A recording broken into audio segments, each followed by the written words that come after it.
about or share? There's Mary.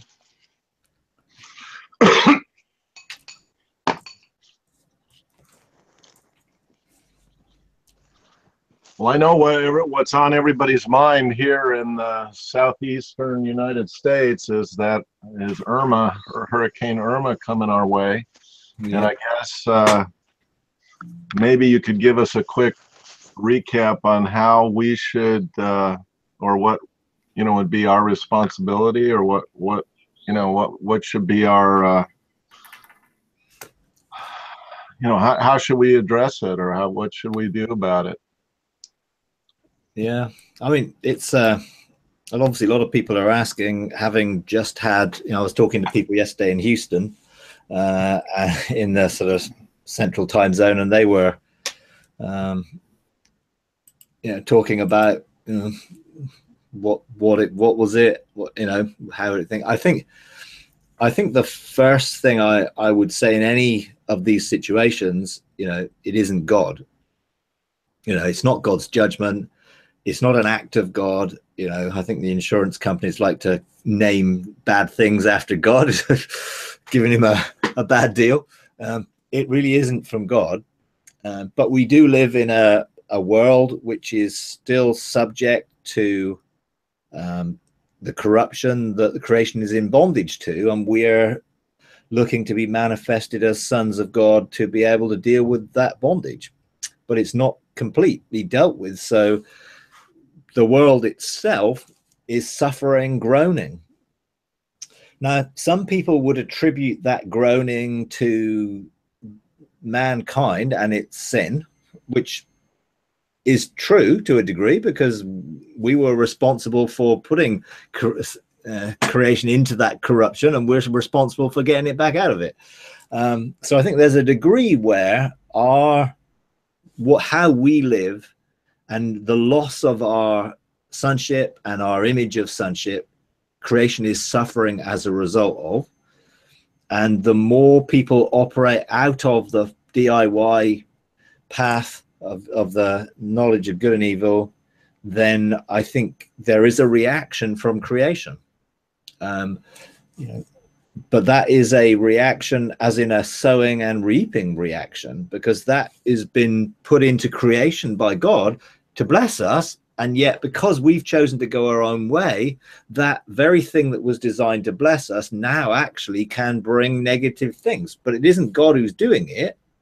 It's the way things are ordered. And so we have this situation where, the weather patterns are obviously not what they were before the fall, in that now potentially we get these destructive winds and everything else. And in this instance, you will see people will then begin to attribute that to either God or to the enemy. And the enemy can certainly be behind certain things, because we know Jesus rebuked the wind and the storm, which was what he did when he dealt with something which was spiritual, not just natural. And so there can be spiritual things behind some of these things. Does the devil make a hurricane? No. But can he use a hurricane? Absolutely. And of course, he wants to rob, kill, and destroy. So it's one of those things that can be something he uses. Now, how do we then deal with it? Can we deal with it? These are some of the things that we have to look at when you're looking at these things. Well, Jesus did rebuke a storm, and it was still. Jesus spoke and said, "Peace, be still," to a storm. So and he did it different ways. One was to rebuke what the enemy was doing, and one was to speak to the natural thing of the storm and tell it to respond to his authority in what he was saying. And I think both of those things apply depending on the situation that you're facing and the discernment that you get when you look at a scenario like this. I think how then we deal with it, we're obviously learning that as sons we're seated in the heavens, and therefore we have authority. but that authority operates through mandates. So does any one of us have a mandate, or does a group of people come together and get a mandate for dealing with something like that? I think that's what we're learning, and that's what we're looking to see. But obviously you can't just presume, hey, I don't like this fact that this hurricane's coming, so I'm going to stop it. That will be a presumption without having necessarily seeing that that's what the Father wants you to do, because we only should be doing what we see the Father doing. Now, when you look at a scenario like this, it can become really complicated and difficult to fathom when we're looking at it through our natural eyes and natural perspective. And sometimes when we look at things like this, we are not seated high enough to see the full picture. So we get a glimpse of something which we can often misinterpret because we don't see the whole thing from God's full perspective. So we don't necessarily understand the full consequences of everything. So what should we do? Well, if we have a mandate, we got to make sure that we use that mandate effectively for what its purpose is. Now, sometimes we have mandates to limit what is going to happen rather than remove it. And like Jesus said to Peter, you know, Satan's desired to sift you and all the other disciples, but I'm praying that your faith won't fail. So I am looking to limit what he can do. Same with Job. You know, there's the enemy wanting to do something to Job because of the legal right Job gave him through fear. And, you know, God says, well, you can't kill him. So you can't go beyond a certain limit. But he didn't say you can't do this because there was a legal right. So when it comes to natural things, how the enemy then uses those natural things can be attributed to legal rights because of our behavior. You know, that's what gives him legal rights. Our fallen mindsets, then our behavior resulting from those fallen mindsets does give the enemy some legal rights. Therefore, we would look to do a court case to identify what the legal rights or the accusations the enemy was using in a particular situation. And I think that can be as a result of some of the things we do. It's just, it isn't God who's actually doing that. We're reaping what we've sown. And I think there is a huge difference between attributing something to God punishing and bringing a judgment of punishment on a community or a city or an area or a nation, as opposed to that nation reaping some of the things that it's sown. Now, as children of God, sons of God, we have authority to stand in identification for on behalf of others, you know, whether you call it intercession or court cases where we're standing for, you know, the southeast of the US or whatever you're going to stand for. Then it will be, okay, what are the accusations, if there are any? How do we deal with them? Well, we stand in identification, we accept the judgment, which then gives us a verdict. But it's what does that verdict give us the authority to do is the key. Not just assuming, hey, I got a verdict and now I can do anything. We need to be clear what the verdict says, what the outcome of the case says. Now you have authority to limit this or divert it or whatever it might be. And I'm not convinced that one person or even a few people will be able to deal with all the complex issues to do with something like that. Because how many places is it going to engage with? I mean, the whole of the Caribbean. So who's actually done any court cases to deal with whatever legal right the enemy had in any of those islands or all of them? And then every single place within Florida or further, you know, it's not just a simple thing, I don't think, of saying, great, I'm just going to do this global thing and hope that that's going to deal with everything. Because what if, you know, what if one area, let's say Miami, just choosing a name, not with any significance, just a name, the enemy has this legal right within what's going on in thing, they're reaping something. And then the next place further up, they don't have that, but something else. So I think, these things need to be dealt with potentially at source before they ever get this far, by looking to establish sonship in these areas with the authority. Now, I was talking to someone in Houston yesterday, and they were right in the midst of everything. Their house, their business, and everything associated with them had no flooding. The water did not go into their properties, even though all around it was. So even individuals within a particular area, I think, can take authority and make sure within their framework that they are actually saying, this is not going to affect me. We are putting a barrier. So even if you can't stop it hitting everything, then we should be taking personal responsibility to make sure it hasn't got no access to touch us. So I think there's that aspect to it, which I think also needs to be put into the mix. So I think unless you're going to get people who are representing the whole of these areas to deal with all the issues that may be in these areas, then I don't think you're just going to be able to stop something just like that. Unless God gives you that mandate, and you have the authority, and then you may even just be able to rebuke what this is without, because that's the authority level you've been given. But I'm not sure that most people are operating in that level of authority as yet. And if you're then looking at, well, what empowers the enemy? Well, we know the atmosphere, and we know things in the realm of the kingdom of God. So, does Miami or any other place within this locality, do they have benches of three sat in the heavenly places, administrating in governmental authority for their town, city, island, state, whatever?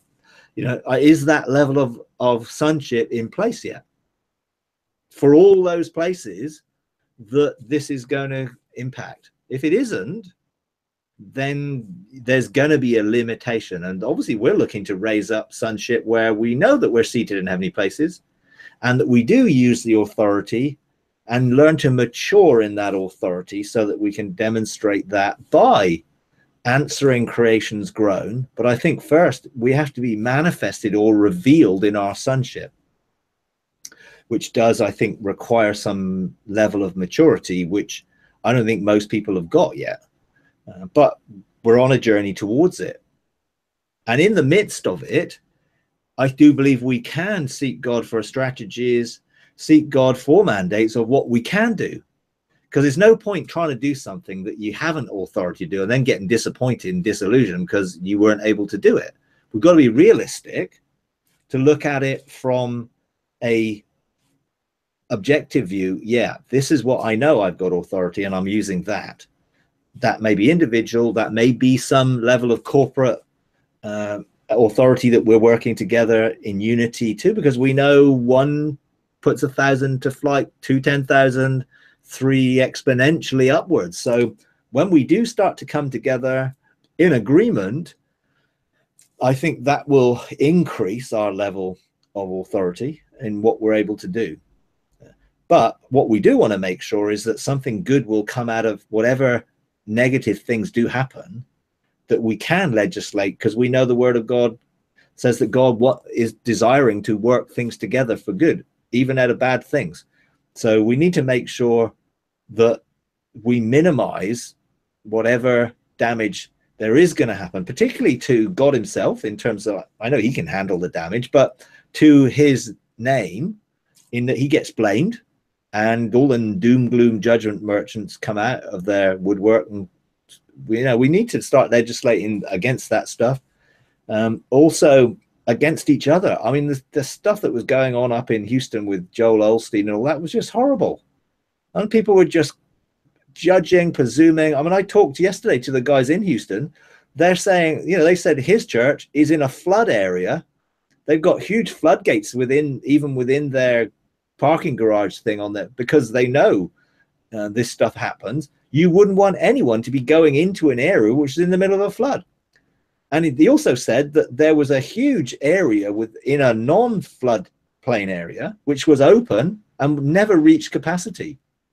It never reached the full capacity that you would need to open a whole load of other things. So all this misinformation, criticism, judgment because of personal bigotry, prejudice against people is horrible. And that doesn't show Christianity in a very good light at all, does it? And that's the sort of stuff we need to make sure we are looking at, that we don't operate in, that we are looking to present this with a, hey, let's look at how we can engage as God says, you know. And how could we presume to tell anybody else what God said? You know, if God had given a church a mandate to do something, then it's their responsibility to do it. But we can't tell them what their mandate is, or what God should have told them, or what we think God should have told them. So there's a whole lot of things around that also, which we've got to be careful of, that we don't make judgments based on our own mindsets. But I do think ultimately we will start to learn how to do these things more effectively and efficiently when we really start to understand our full sonship, and then answer creation's groan and start to deal with the corruption that it's in. And I think we'll do that when we have beachheads of heaven on the earth, when we've got established city of refuge, embassies of heaven, when we have an arc between heaven and earth, actually physically really starting to live under heaven's government. That kingdom authority will expand and increase until it fills the earth, you know. And at that point we will have dealt with whatever the groan of creation is and its corruption in bondage, because we will be living in the freedom of the glory of the children of God, and that's what creation will be brought into. So ultimately, if there are any sort of fingers to be pointed at, is us, because we're not operating in our sonship, you know, rather than anybody else. You know, we were given the mandate and we gave it away, and Jesus is looking to restore it to us in the part of the restoration of all things, so that we can actually then move on to other restoration projects, if you like. And I'm sure there are a few of them that need restoring out there. So, you know, by all means, you know, people seek God for a mandate. You know, don't just sit around and do nothing. Ask. You know, I always ask, even if it's not anything to do with me. I tend to ask when I see a situation, you know, and, you know, most of the time God says, no, you don't have a mandate to deal with it, even though, you know, I'd love to be able to stop it, you know, but I can't. I know there were a group yesterday or the day before who were looking to assign angels to Puerto Rico to minimize the damage and the effect of the hurricane that was going to have, that it would, in a sense, you know, not cause that. So I know there were a group doing that there. I haven't heard yet, you know, the full picture from Puerto Rico. And I saw some pictures, but it certainly doesn't look like it's being hit as bad as, you know, Barbuda and some of the other places that look, you know, totally, you know, devastated. You know, but, you know, there are no simplistic answers to these things, you know, that one way or another, I think we're learning to understand more about it and what we should learn to be able to administrate in. And some of these things like this, there may well be some big underlying issues that have caused this to effectively be released. If it is something behind it, what area within, if you look at the world of creation and the groaning of it and the tension between it, and, you know, you could see that in terms of earthquakes and, you know, all this stuff is like tension between different plates. You know, you can see the sort of the natural perspective of it. And, you know, is there something, you know, are the 9, you know, Rephaim type giant races who are operating on the tectonic plates, have they been dealt with? You know, has anyone taken the thrones within the house of the fairs of the nations and taken rulership of those plates? Because I've seen the thrones there. But if those plates are still being ruled by other than us, then they're going to have some level of authority to do certain things. So I think there may well be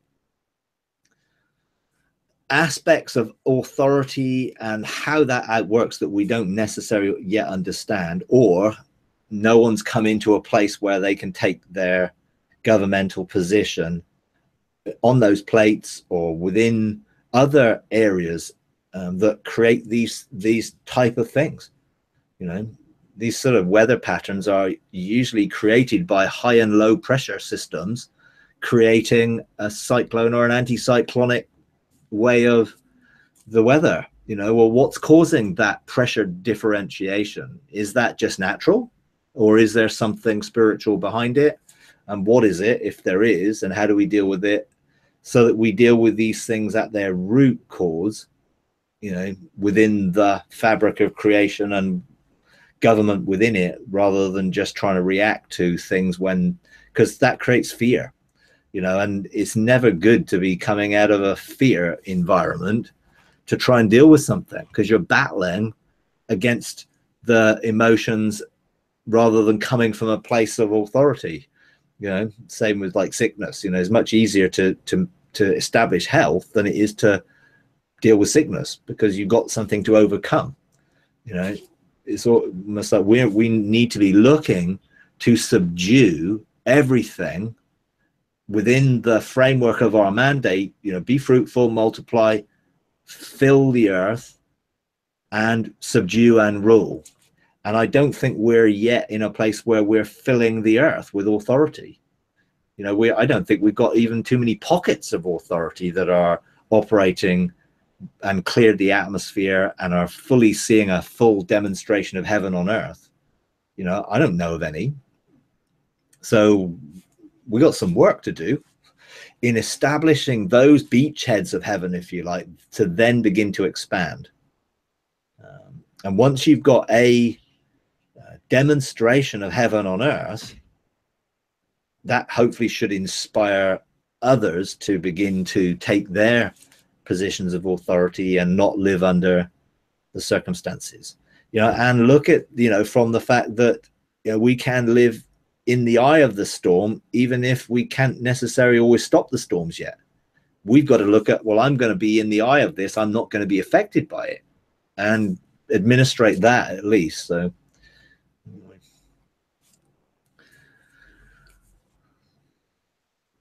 if anyone's got anything else they want to throw in on that? Or... That was good. Thanks, Michael. Okay.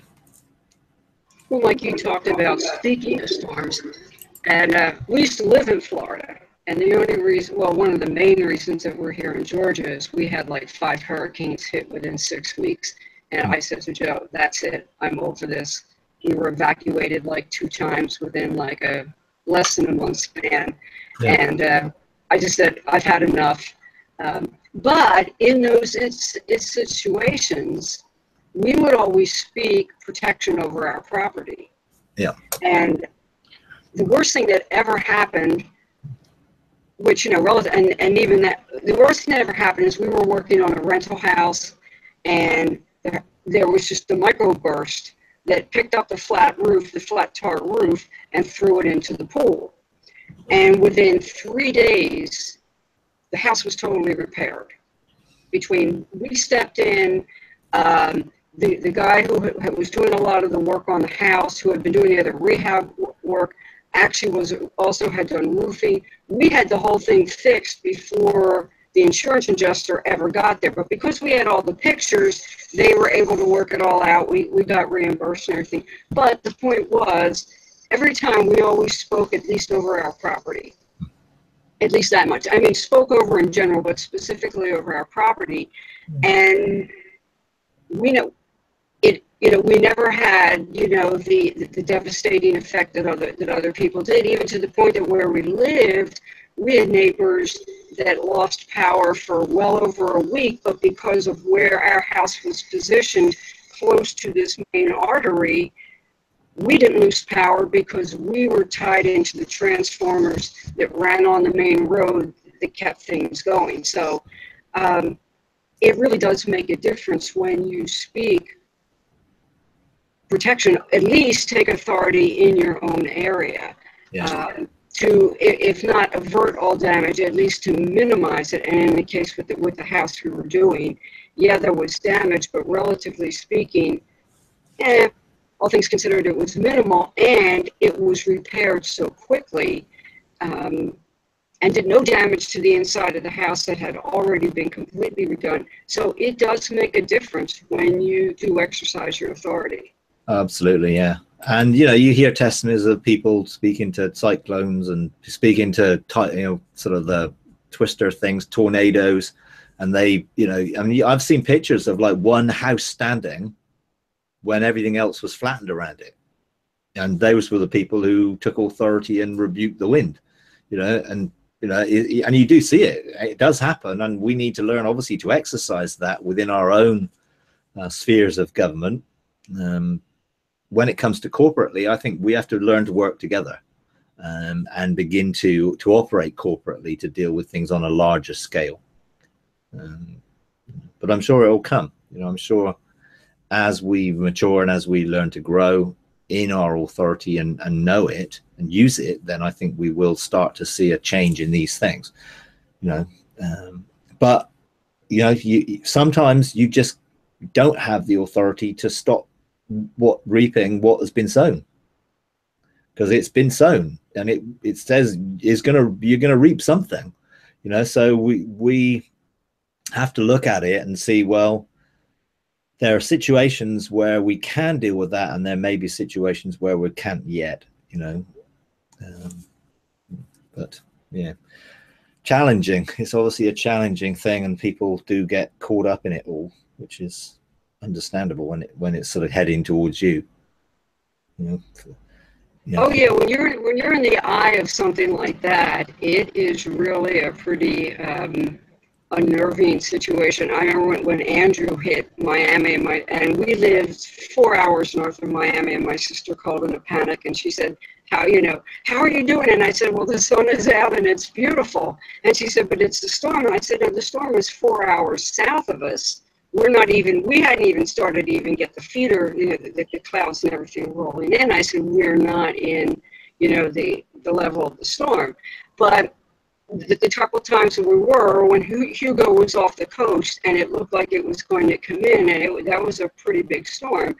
Yeah, that is really a hard thing to be sitting there, because you know it's coming. It's not like a tornado, which in some respects, living up here now, we're more in a tornado alley, so to speak. They come up so quickly. You have to do an immediate reaction. The hurricane, it's that long, painful wait of watching it coming, and that's always grinding on you, because they never know where it's going to go until the last minute. It really can be very wearing on you, because there's this black cloud. You know that there's something approaching, and there's that uncertainty of whether or not you're the target or not, and then how bad is it going to be. It really is a tough situation to live through. And I remember several years ago, and I forget which one it was, but the hurricane was headed towards Virginia Beach, and Pat Robertson and a group of people went out to the coastline and spoke to the storm, commanded it to stay away from Virginia Beach, which it did. What he got criticized for was, oh, okay, you chased it out of Virginia Beach, but the storm considered up the coast, and I think it hit like the outer banks of North Carolina. It hit something else. It's like, oh yeah, you chased it away from you so that it went and hit somebody else, totally missing the point that they exercised the authority, and everyone else in that same line could have done the same thing, but potentially didn't. But yeah, he got, you know, criticized for like, yeah, you had the power to chase it away. Why didn't you chase it out into the ocean? It's like, well, may not have had that mandate. May have had the power to say it won't hit here, but not the power to command the storm to like, now you go elsewhere. Yeah. Yeah, and I think that's right. It's seeing you do what you're called to do, and you don't step outside of that, you know. But obviously it's difficult, you know, and I think the fear that gets created through all the media and things now is obviously a huge, momentive thing. It gives momentum to things, which I think, you know, it's like, could this have remained a Category 3 storm? Or what actually gave it the momentum to develop into a Category 5/6? you know, what was people's fear involved in that? As people start to look at it, I mean, just all these things I think are factors that we have to learn to discern and understand more about what contributes to these things, you know. But it's never easy, obviously, when you're in it or when you're approaching. I mean, you don't need to come live in the UK. You know, we just don't get any of those things in the UK. So it's like we choose to go to the Caribbean, you know, outside of hurricane seasons, you know, when we choose our vacation times and things. You know, yeah, but you're damp and cold all year long. No, thanks. We're not damp and cold. That's just northern England. We're in the southwest of England. We're in the Riviera of England. We have wonderful weather. Sometimes.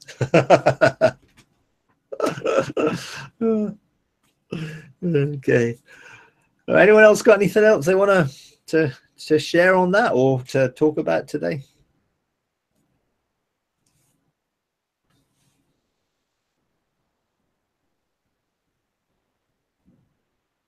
Well, this is sort of a different topic, but again, a question about dealing with something.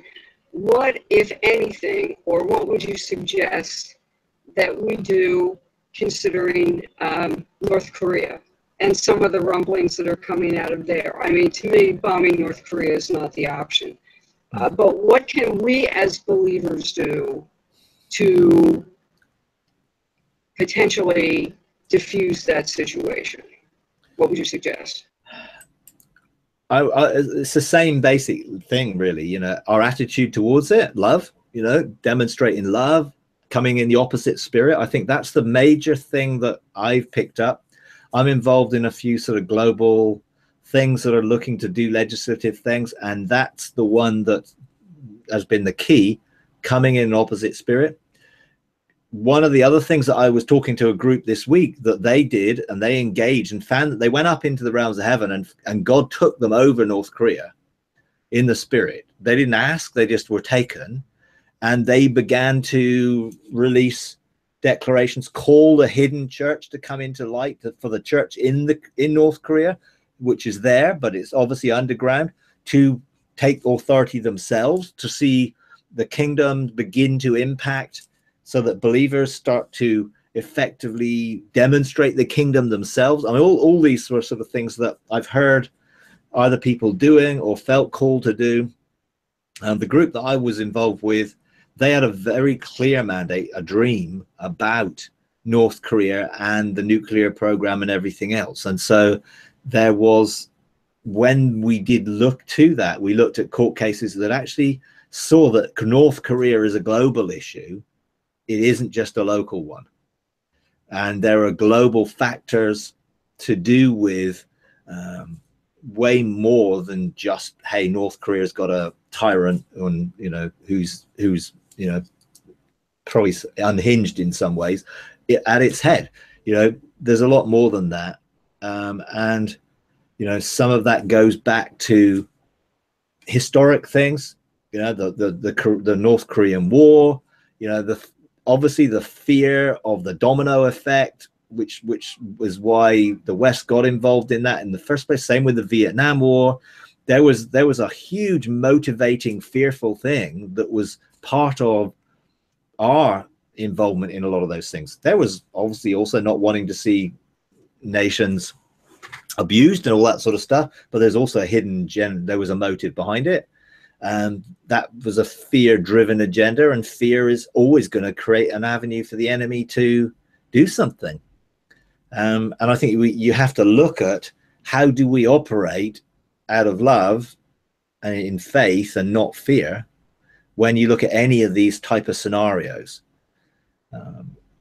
But the answer would be to always to minister love, forgiveness, love, you know, come in that opposite spirit, and again, seek for whatever specific mandate or strategy to do that, you know. But I know God is on that case with people, because I've heard even this week 3 groups of people who have had encounters to do with North Korea, spontaneously, almost just God inspiring them to do something. You know, which to me is, you know, what God will start to do. He'll start to stir people to begin to come in the opposite spirit, you know. And what's going to solve North Korea's problems? Is it ever going to be solved politically? Is it going to be solved militarily? Well, we know those two systems never solve anything permanently. So it's only the kingdom that's going to ultimately solve the problem in any nation, by bringing a move of God's spirit to bring that people group into relationship with him. You know, best thing we can do is to get Kim Jong-un saved, if you like, or realizing that he's already saved and just needs to start operating out of a relationship with God. You know, that would be thing. So start targeting major people within the North Korean regime with dreams and visions and angelic visitations. You know, send angels to visit those leaders in their dreams with warnings, you know, and other things that I think we can do. You know, love bombs coming out of heaven, light to penetrate darkness. I mean, there's lots of potential things, using the resources of heaven and aligning the affairs of the nations, the house of the affairs of the nations, to begin to bring governmental order. You know, all the families of the earth being blessed. You know, I mean, I think some countries, I'm not pointing any fingers, but think that they're the only country, you know, that really matters. So all the families of the earth, well, they don't really matter. They're not really us. And a lot of countries feel that way when looking at others, rather than seeing that we're all equal as God's family, and you know, the mandate for Abraham that all the families of the earth will be blessed. We have to start looking not selfishly. How many political agendas are non-selfish? Therefore, they're coming out of the DIY tree. And therefore, they're not going to be drawing kingdom resources and blessing to it, because it's coming from fear or insecurity or any other than negative things that are there. So if the political regime is not going to solve these problems, then God's people need to. Therefore, we need to, in unison, begin to target North Korea and other places with the love of God. I think that's the most effective thing that we can do, is to pour out love and not get caught up in the fear or the hate and the hate mongering amongst, you know, people who take the position of, well, hey, let's bomb them. And I think, you know, also with those within our own governments, making sure that that attitude is not going to overwhelm or overrule, you know, because all the rhetoric of, well, we're stronger than you, so don't even bother trying because we'll just wipe you out otherwise, you know, is not helpful, you know. And you get more sense out of some of the other nations than you do out of the ones who are making the most noise, if you put it that way. So let's make sure we align ourselves with God's kingdom and not earthly kingdoms when it comes to what we do as the people of God. And let's respond in the same way to those places with the same level of compassion, love that we would to ourselves and where we live. You know, it's like, I know Houston and things are terrible, but look at the amount of news coverage that got, as opposed to the other floods that were going on in other places at the same time. Most people wouldn't even know that there were other things going on unless they're, you know, will look in the small print somewhere down in the small little pages, you know. And certainly, but there were other floods which more people died in and have potentially more problems going forward than that, but they're not heard, therefore no one really cares. So I think having a global care for more than just ourselves, I think, is also part of the thing that God is wanting us to come into.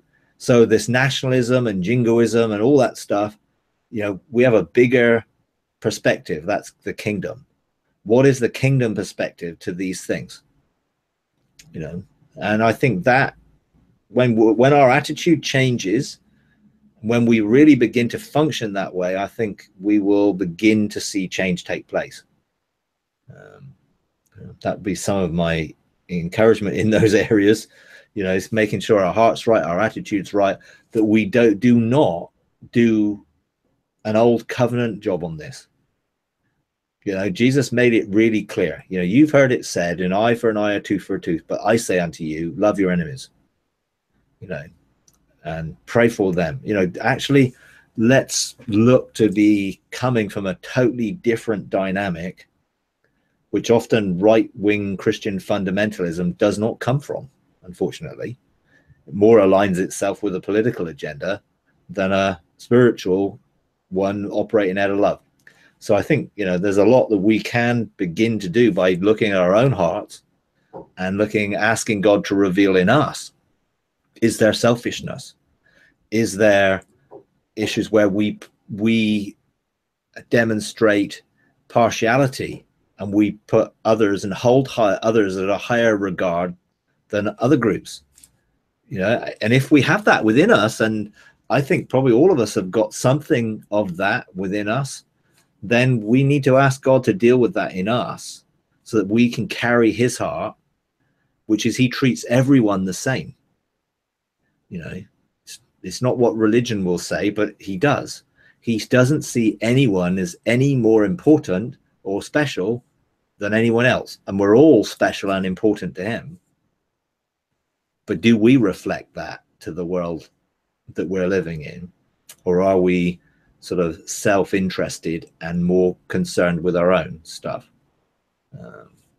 Because I think that will have an impact of how we then deal with things that are in other parts of the world. You know, what's the motivation to deal with Korea? Fear that they're going to start a nuclear war, or love that we want to see that nation turn to Christ? Because there's two totally different motivations for why we would want to intervene. You know, and which one is driving people the most?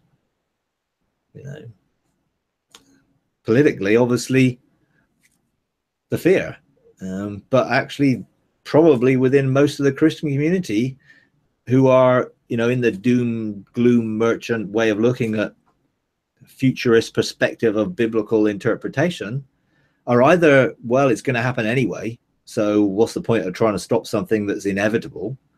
You know, or on the judgment side of it, well, those guys, they deserve anything they're going to get because whatever, you know, because they're communists or whatever. You know, there's all sorts of dynamics which I think we have to see a bigger perspective, start to see from heaven, and see that heavenly perspective rather than an earthly one. Yeah. So.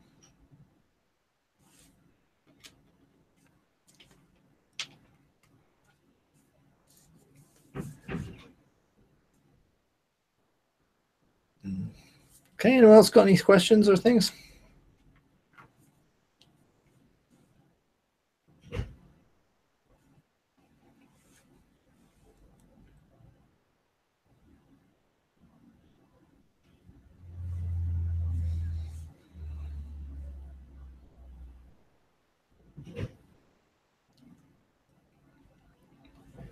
I mean, I do feel that within our own hearts, within the Christian community, there is a lot of prejudice and a lot of bigotry and a lot of looking at other people from a less than perspective.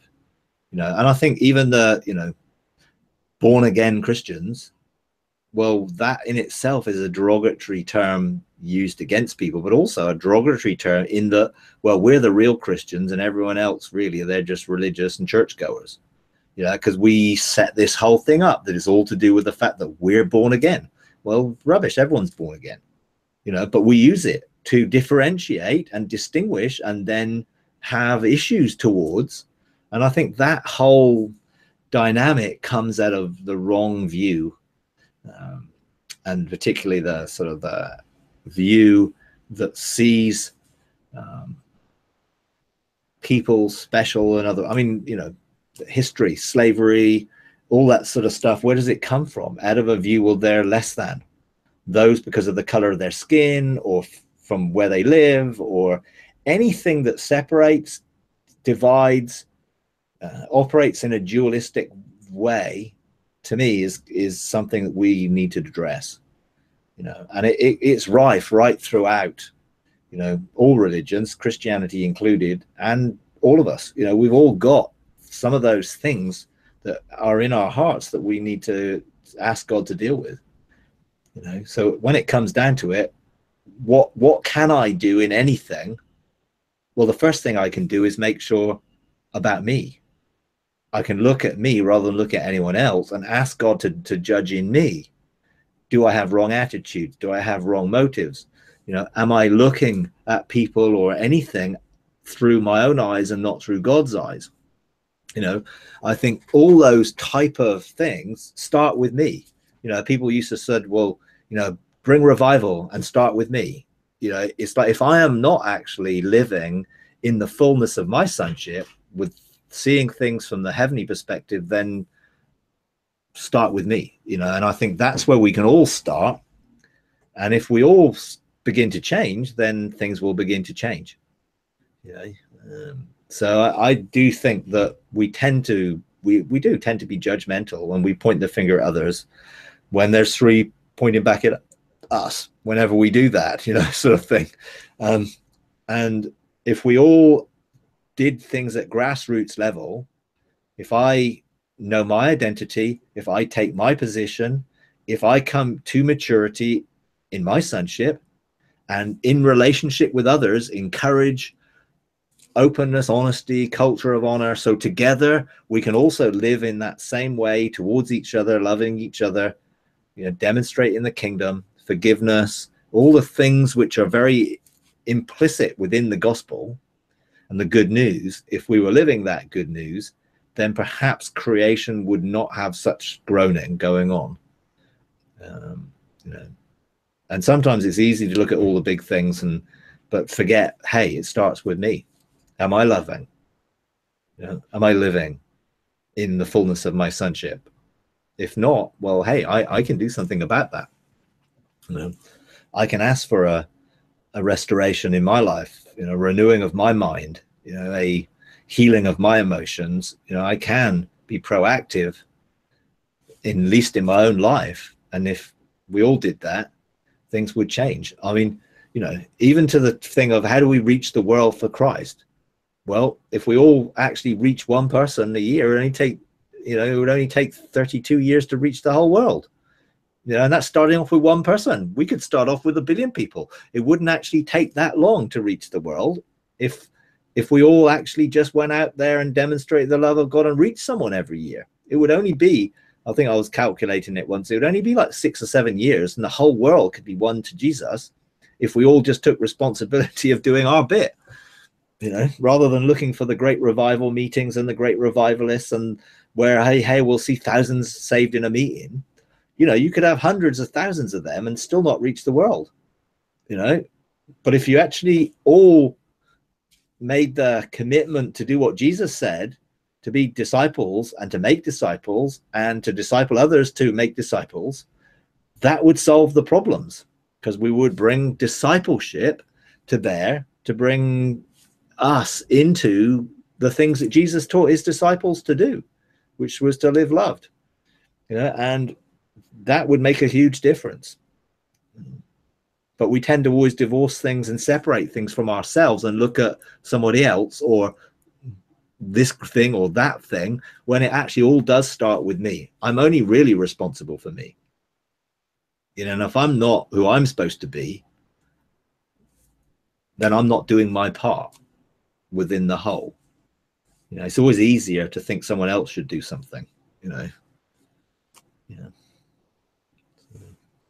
Mike, do you think some of our difficulty comes from operating, and this would be really coming out of the DIY network, of where we have to get it right, and therefore we try to come up with some real absolutes of what right looks like. And so therefore, when we figured out what right looks like, anybody who looks different than our version of right is obviously wrong. Yeah. And so since we're supposed to come out from among them and be separate, obviously the right people really need to step away from the wrong people. But it's really, but it really doesn't work because nobody really gets it right. But our need to, because it's control. We want to be able to control the situation. We want to have all the answers. We want to have the formula because it's easier to follow a formula than it is to follow the Spirit. And when you have the formula and you have it all nailed down, then you really don't have to think about things anymore because you got all the answers. And so since you're right, well, then there isn't any other possible explanation or opinion or version because I've got it. So I don't need anything else. I'm just going to stick with what I have. And because again, it's because we're trying to work it out on our own. And so we're trying to build a system that is going to work so that we're not going to make a mistake. We're going to get it. And it doesn't work, so that leads to isolating others and prejudice and discrimination because we're the ones that have it right. They may be a little wrong, they may be a lot wrong, but bottom line is they're not right, so they're not as good as us because we've got it right. Yeah. Oh, totally. Yeah. I totally agree. And the separating ourselves from things is not behaving like they do. That's all. I mean, it's just not operating from the DIY path. Not that we should be separate from people and not living and loving them. And we've obviously, interpreted certain things from that right and wrong perspective, and of course everyone else is wrong. That's how judgmentalism starts and all these things. Rather than looking at people from the eyes of love and how Jesus sees people, and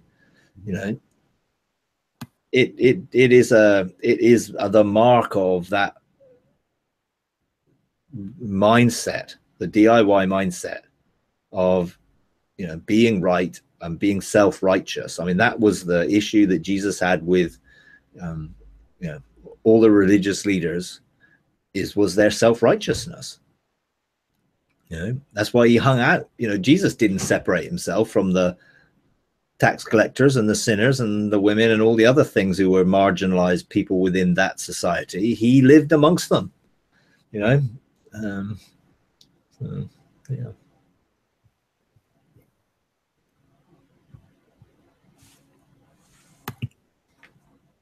Okay. Yeah. What else? Yeah. Yeah, Mike. Oh, yeah. How are you? Do you feel that living in the position, or at least from the position of first love, that these would not be issues? That instead of us attacking or accusing or looking at someone else as less than or in sin, that they'd be drawn to us because of our position in Christ and love, first love. Is that the power of first love? Yeah, totally. Absolutely. Because we are responsible for the atmosphere that's flowing through us and around us, and to rule that atmosphere, to see it be an atmosphere of love. That's the whole point of living water flowing. It's the life of God which produces life in others. So if we're not living that way, then we can't look at anybody else. We've got to look at us first, and that's where it flows from. It flows out of relationship with God ourselves, that we then treat other people in the same way that God has treated us, with love. The golden rule: treat people the way you want to be treated. Well, how God loves us, I mean, Jesus basically said the same thing to his disciples. Love one another as I've loved you. Yes. And the love one another wasn't limited to the Jews, because he told them to go from Jerusalem outwards to the rest of the world. So it was to everybody, and they had such a religious problem with that until the vision with the sheet coming down out of heaven and the Holy Spirit falling on a group of people, and none of them said the sinner's prayer, horror, shock horror. None of them said a sinner's prayer or had an altar call. Okay. You know, which is another modern thing that we've developed, because we develop systems rather than relationship. Right. And I was looking this week and looking at, well, how in the past, if there wasn't an altar call and it wasn't a sinner's prayer, how did anyone ever become a believer? Because they encountered God is the answer. You look at Whitfield and Wesley and Jonathan Edwards, and they preached the word of God, but they never gave an altar call. They never asked anyone to pray a prayer, but people were weeping with the presence of God, and they had encountered him that totally transformed their lives. You know, so it is, as we encounter God, there should be such a transformation and such a power that comes, that flows through us, that it does change the world around us. That's Ezekiel 47 promise.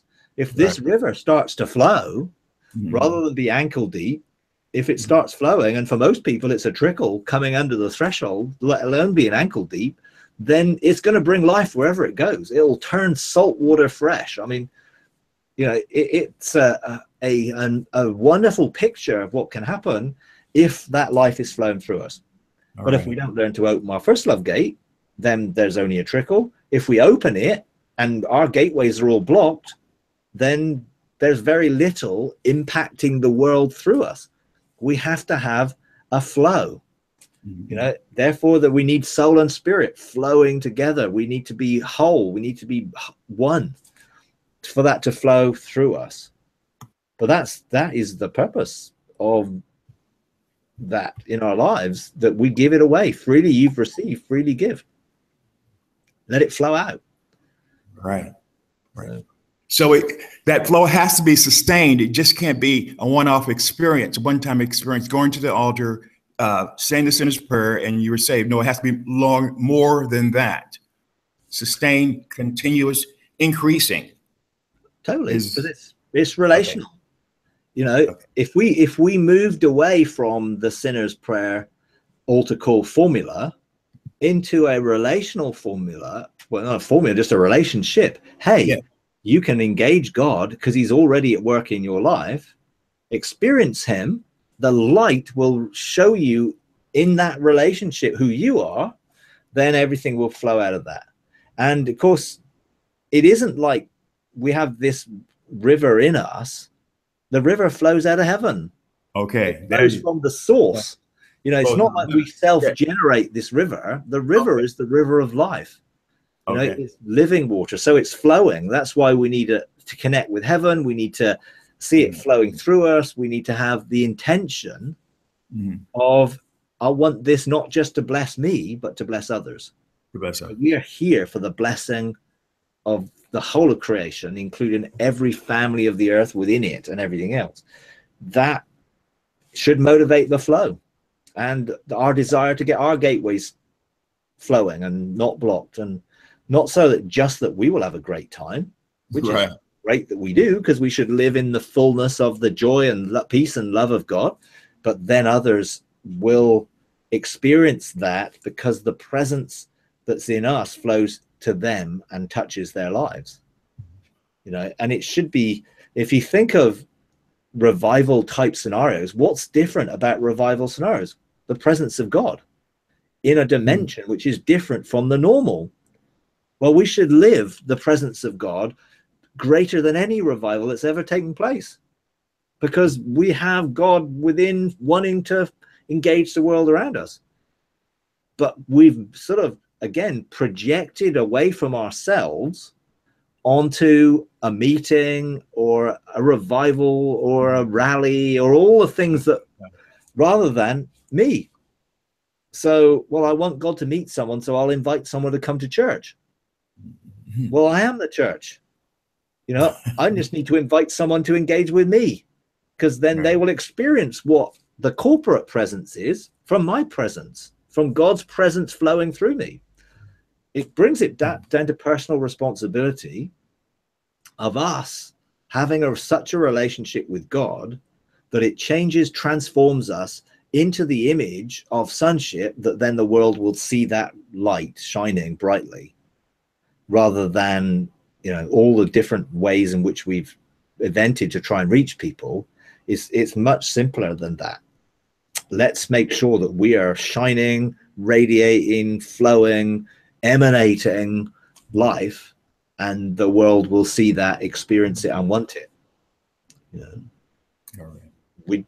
But if we don't think that way, we don't believe that's possible, then we'll live in the less than kind of life, not believing who we really are, and living out of as a man thinks in his heart, so is he. We have to start seeing and believing and releasing that creativity so that it begins to operate. Because if you don't believe it, well, it won't. You know, it's just, it really is quite simple. What do we believe about ourselves? You know, in our sonship and who we are, our identity. Do we know who we are? And if we do know who we are, then are we seated in the place of authority where our identity can be released? You know, because I think that's where it all starts. You know, then there's a flow, because we're a gateway of heaven that comes into the earth. Well, where does the flow start? Not in us, at the throne of God, at the place of heavenly authority, which then flows through our mountains.